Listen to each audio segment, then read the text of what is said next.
Paul. Hey, Fab. How's it going? Good, you? Good. I still love that intro, by the way. Good. I'm happy. I still like it too, actually. And I still haven't gotten tired of it. And I'm Good. usually we get tired of stuff and bored easily. So there you go. Interesting topic today, I think. I mean, it's something that I saw floating around in a business group that I'm part of. And it's basically, we talk a lot about top funnel, like positioning statements and prospecting and coaching and all that stuff. That's all the stuff that's geared up to making your first, not your first sale like ever, but you're like the first sale of a company. But obviously there's a whole other part to selling, right? And especially if you're in a recurring business, right? Where like a software business where, at some point there will be, a renewal, an expansion, right? Getting them to buy more, or a cross sell, getting them to buy something different. Upsell. Yeah, upsell, cross sell, and it could just be a plain renewal, right? Yep. Sometimes there's selling involved there, but we haven't talked a lot about that. So my question kind of to you or for us today is like, who should own expansion? Should it be sales or should it be customer success? And obviously there's some industries where that's the same person, right? Like some Yes. person does everything. So let's forget about them because that's the answer is pretty obvious.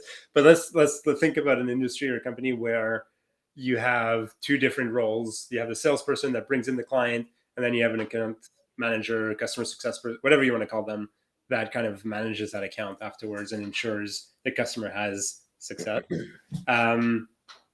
So in your mind, like who handles expansion? I'm going to give you my typical answer. It depends. You're sounding like a marketer, Paul. Well, because it really does, right? If you're looking to grow someone's business and if you're looking to grow your own business, it depends, because if you have a short sales cycle and you just sell and you want that salesperson's expertise to come back in on that expansion to be able to grow that business, I think it's important to consider that whose efficiency or who's better at doing what you're going to do. So I was talking to a client just last week. They have a bunch of clients internally and they want to grow the business. I want to get more business from them. So is it customer experience who's going to present more features, or do you need to have another sales discussion to understand motivation and what they're trying to do, to another discovery call to find out how you can offer them more? So I find it a very interesting question, because it actually varies quite a bit in the businesses that I know. So I'm not willing to say that it should be owned by one or the other, but whoever it's owned by, if you have objectives of growth, you definitely have to make sure that you're attributing it to the team who has the qualities to do what you're looking for. Mm-hmm. And I would think that if you're trying to do expansions or growth, you need to make sure that those people have the competencies to do what you're looking for. And let me be more specific. So let's say you have a software and your software does XYZ, right? And you let's say 90% of your clients only take tier 1, and you're trying to get clients to go to tier 2. Well, are you just going to get the customer experience person to call up and say, hey, is it tier 2? They need to have some kind of sales or conversation that's going to demonstrate to the client why they should be considering the expansion. Mm-hmm. So they have to have some kind of process, because if you have objectives of growth, then so you might call them a customer experience, but if you're expecting them to sell and upsell, they're in sales. Yeah. So right. Ultimately, like a sales job, right? Yeah. Ultimately, like that's what it boils down to. Is like, it is a sales job. Now, do you have one salesperson that comes back into the picture, or do you have an account manager who's a salesperson? They just have maybe different types of personality. They're maybe listen to the prospecting and and they're really good at working with existing client and growing the existing client. It is a sales job. So I mean, the answer in a way is almost simple. It's right. It's like, who on your team has a sales competencies. Like I see a lot of people that it's just brought back to sales, right? They're just kind of, HubSpot wise would be like just notifications or like based off of like, customer experience result, customer survey results, or, the renewals up or whatever. And then the person ups back in. And that tends to be the usual setup that I've been seeing in what I see. And that's because a lot of customer success teams are not set up to sell, right? They're people that are maybe good project managers. If they need to get something implemented, they're good tactically. They understand the product. They understand how to do things. So they're good at answering questions, or they're good strategists or whatever, whatever, depending on whatever product you're selling. But they're not salespeople. But, my personal experience, right, is that, sometimes when the salesperson comes back, and you have to have, like, and you mentioned that before, a good process, right? Because it can feel very awkward for a customer to all of a sudden you got sold by Paul a year ago. You don't hear from Paul for 10 months, and then all of a sudden, oh, look, up renewals up, Paul's back in the picture. Like, it's almost clear that you're getting sold. Nobody likes getting sold to, no matter how good Paul is, right? You're probably going to start with a little foot back, right? Like, you'll be like, Paul's here. Like, what's he gonna want?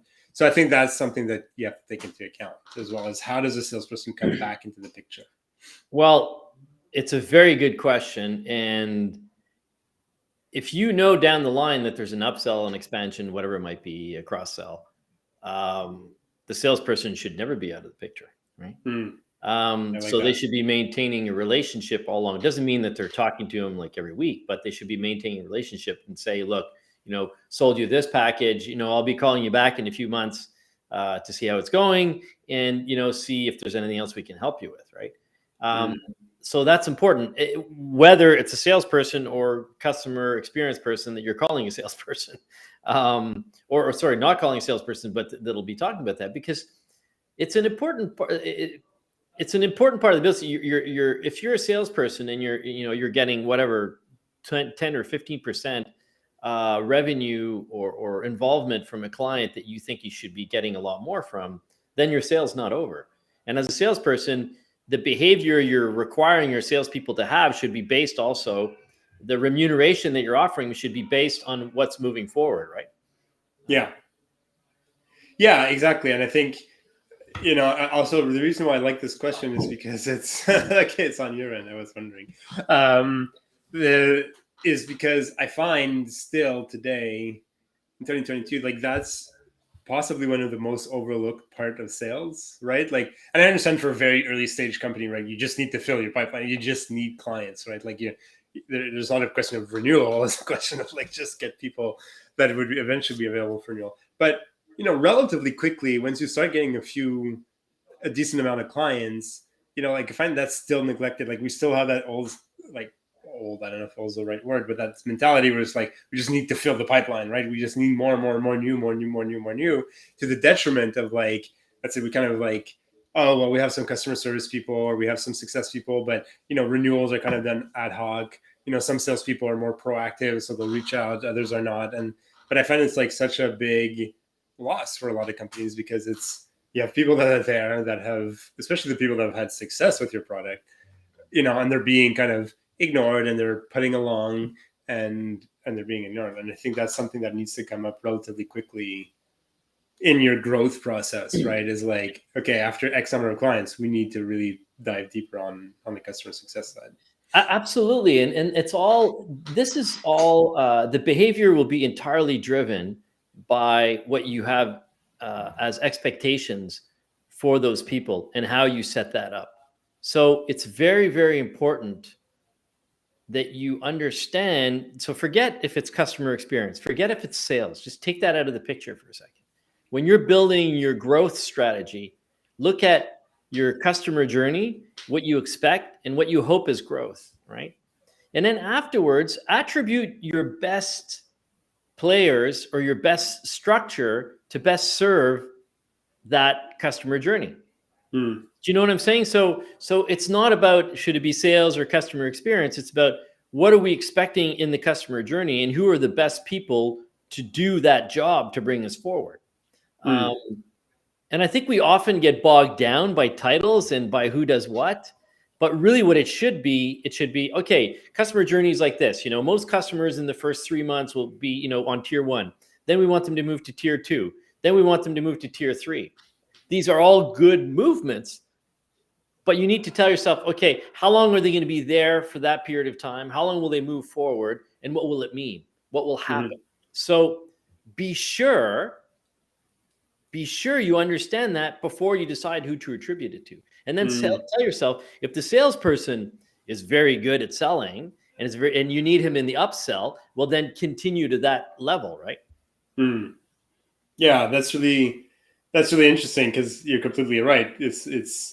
It has to be congruent with what the customer's experience is, right? Like if you say like, yeah, I've been sold tier 1, and then that after 3 months they should have kind of outgrown, or 3 years, or whatever your adoption process is, but you should have outgrown tier 1. Like how do we make that happen? How do we make sure that they're getting enough success so that when whoever, my salesperson, customer experience person, whoever it ends up being, reaches out to them, it's almost like a no-brainer, right? That it's time to move to tier 2.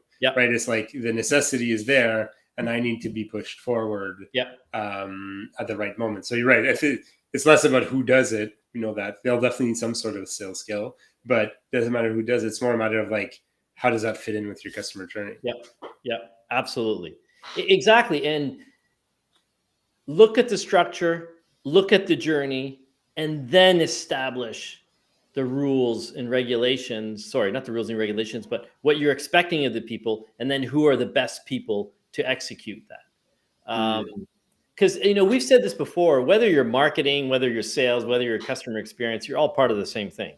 And it's sort of like when your body goes from bone to ligament. At one point they're mixed. At one point it's not bone, it's not ligament. Well, it's the same thing in sales and in marketing and in customer experience. It's like they all attach to each other. Who are the best people to do which portion of that, right?